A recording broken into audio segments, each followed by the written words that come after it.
This entire video is made up of murals that I've painted in daycares or childcare facilities. So if you work at or if you own a childcare facility or a daycare, this video is for you. Most of these murals have the theme of diversity and inclusion, and they show that all children are welcome in these safe spaces. Some of the murals are painted on doors, these ones here are painted on panels and then hung on the walls, and some are painted directly on the walls themselves, just like this one here. And then this is another panel example. As you can see, there are many options for murals, and I'm happy to walk you through them all and pick the best one that's suited for you. I can paint larger scale murals like the one in this library, or I can do something on a smaller scale like in this coat room.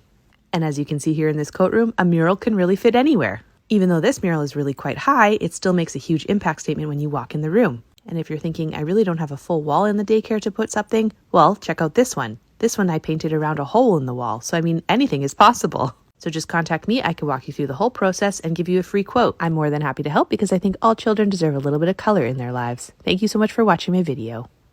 Oh shoot. Is that rain? No. And that was me 10 minutes before finishing this mural while the paint was still wet on the fence. Thankfully, the rain held off until the paint was dry, and the mural was saved. Welcome to my second outdoor mural of 2026. As you can see, it's a wooden fence, and the client requested florals, butterflies, and bees. The first thing I did with this fence was to prime, and then I put in a base coat of the blue and the green. And as you already know, I freehand everything, so here I am just freehanding some florals and of course the bee.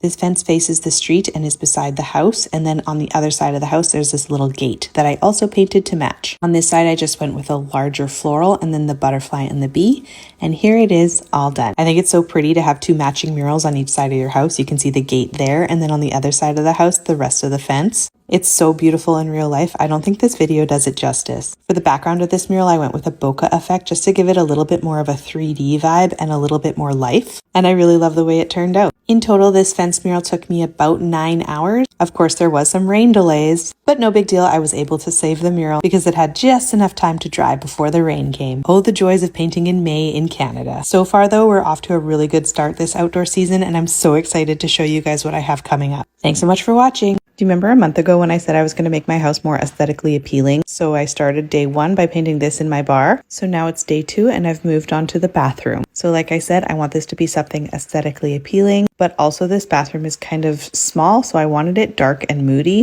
So I painted it a matte black paint first. And now I'm starting to sketch with some gold paint. This is actually gold foiling paint and it comes in 2 different types. The one I'm using right now is this liquid gold pen. All you have to do is push this applicator down and it comes out. So yeah, I'm using that for all this tiny little line work that you see. And then I switched over to a different gold foiling for all of the larger stuff. The 2 paints are slightly different in color, and although it looks quite different on camera, in reality it doesn't look this different. Anyways, here it is, all done. You can see that I have chosen to go with the map of Middle Earth, and hopefully you all know that that's from Lord of the Rings. This is the guest bathroom in my house, so now you have something to look at while you're going to the bathroom. I mean, the map is very detailed, and of course there's Gandalf in the corner, and then some greenery and some florals just to tie it all in. I do love the way this turned out, and I think it just adds that layer of sophistication that I was looking for in the bathroom, and I'm so excited that I got this done before Christmas because we are hosting this year, so all of my guests can enjoy it. Thanks so much for watching, and stay tuned for day 3. I was hired to paint a mural on this wall. It's in McGregor, Manitoba in a car shop. The man who owns the shop designs and builds his own cars. He wanted me to paint him a mural that has some of his favorite vehicles that he's built over the years. And he wanted those vehicles to be driving through some Arizona type landscape. So he did give me very detailed notes and pictures of each vehicle. He was very thorough, so I did have a lot of homework before going into this mural because I had to read through a lot of notes and just make sure all my reference photos were correct. But besides the vehicles, everything else was just kind of left up to me. So I just did whatever I felt best for the background and then placed the vehicles on top. I spent quite a bit of time trying to make all of the vehicles look exactly like the reference photos because this guy literally built every single one of them from the ground up. So I think that accuracy was really important on this one. I also really like the Sunco gas station. So I kind of put it in the middle, and then all these vehicles are kind of like heading towards the gas station.